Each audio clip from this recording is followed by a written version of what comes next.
All right, I'm at Avonworth, and I must tell you, coming to this school district on a beautiful fall day, it doesn't get much better. And of course, you know, that corporate community up the street, my other family, Coons Market, so I drive by this place all the time. But to actually come up here to the campus, kids getting out of school, Coach Joncur greets me, everything's right with the world.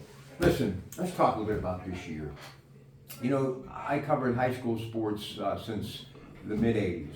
And I've only been around one team who finds themselves in this position.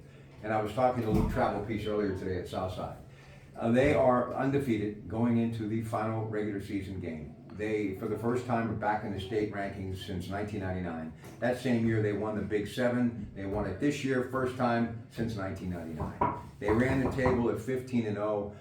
Look, you got one more game, then you got that other season. But let's just focus on this. And one of your famous alum was a part of that undefeated team in which Miami ran the table, the only undefeated team in the history of the National Football League, Mercury Morris. So you know, Coach, this is an incredible position to be in, something that these student athletes will remember the rest of their life. Just how does it feel? A lot of hard work, but to get here, it must be tremendous what you're feeling right now at 9-0. Yeah, absolutely. These kids have worked hard all off season. They left hungry from last season. We went 9-1 in the regular season last year, made it to Heinz Field, and they were hungry. I think we finished 11-2. Right. And to be undefeated right now at 9-0 is a great place to be. These seniors have worked hard. They've dedicated themselves. The young kids are stepping up. We have a great JV staff.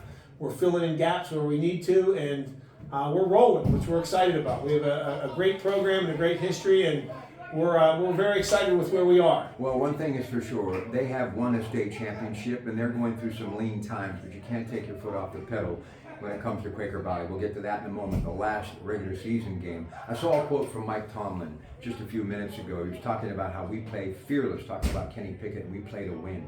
So right now, you have to be fearless and you have to play to win, correct? Absolutely. I mean, if you're not playing to win, then you're not playing the game. So you have to play fearless. I like that quote. I heard it myself. So good quote. So words to live by. All right, now, just when I looked at your schedule, and it's been a while since I've seen you, but I have such a special place in my heart for this little corner of Western Pennsylvania. I look at my radio life, I look at my TV life. My television life really started with the Runnin' Lopes and Northgate, the Flames, and I'm going to catch up with Chris Lucas in a little bit. They're going to try to defeat Frazier, end up 5-5. They're in a transition. Luke Travelpiece again earlier today said they're doing something special. So it is all about that body of work. And one thing about high school sports, especially football, there's a lot of good football teams in Western Pennsylvania. WPIL, the best of the best. So just to be here, the work. Do you think the average fan who enjoys Friday Night Lights, with all due respect, has any idea of how much work in the weight room and all of the film work and the time on the field, repetition, play after play? It's a big body of work, isn't it? Absolutely. These kids put a lot of time, a lot of energy, and a lot of effort in. And you definitely get some armchair quarterbacks that think they can analyze things better, but if they knew what truly went behind the scenes with injuries and game planning and personnel on the other teams, it would be a whole different ballgame to get behind the scenes in terms of a day in, day out process of building a program starting in January after you finish the season, and you're sharing athletes, and just the whole thing is pretty special to watch from afar and to be a part of. So listen, this is the last thing. This is when I knew you were on the track to do something special, and it started way back when. But over 40 points, over 30 points, but the one that kept you under 30, that you got out with a win, Central Valley. Mark Lyons and I go way back. That's a great football team. And I knew right then and there this was going to be a good year for you guys. But did you ever think your offensive output would be what it is? I mean, it's pretty incredible when you look at those numbers. Absolutely. We knew coming in we had 3 or 4 talented running backs.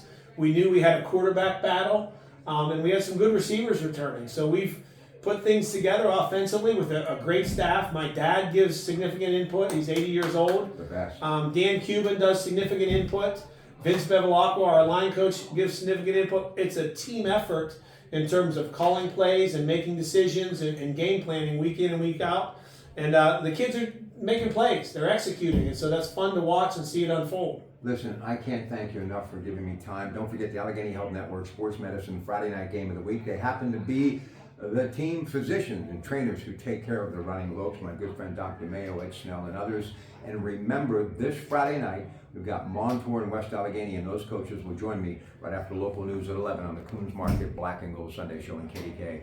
I can't thank you enough. Thank you, thank you, thank you. Best of luck. Please give my love to your father, too. Thank you. I will. All right. Appreciate it. All right, more to come. Stay with us.